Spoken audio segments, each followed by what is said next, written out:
बच्चों, उम्मीद है आप सब खैर आफियत से होंगे और आपने जो 25 जनवरी को यूपीएलटी ग्रेड का एग्ज़ाम दिया है उसकी ही आंसर की के इंतज़ार में होंगे।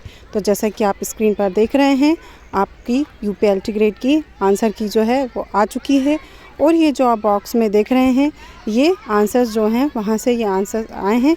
तो आप इससे आपके आंसर मैच करें और अपना क्वेश्चन पेपर जो है उसको चेक करें और आपका कितना स्कोर हुआ है ये आप हमें कमेंट बॉक्स में ज़रूर बताएं।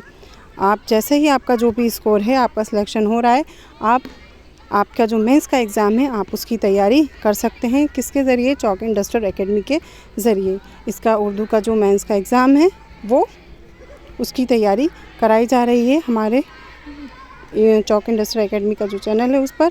तो आप ये अपने आंसर्स मैच करते जाएं इससे और आपका किस का कितना स्कोर हुआ है ये आप हमें कमेंट बॉक्स में ज़रूर बताएं। ये आप देख रहे हैं, ये है आपकी आंसर की। तो ये 150 क्वेश्चंस हो गए, इससे आप अपने आंसर्स को चेक कीजिएगा। उम्मीद करते हैं हम जितने भी बच्चों ने इम्तिहान दिया था उन सब के अच्छे नंबर आता है और सबका ही इसमें सिलेक्शन हो जाए और सब मेंस की तैयारी कर पाएँ। शुक्रिया।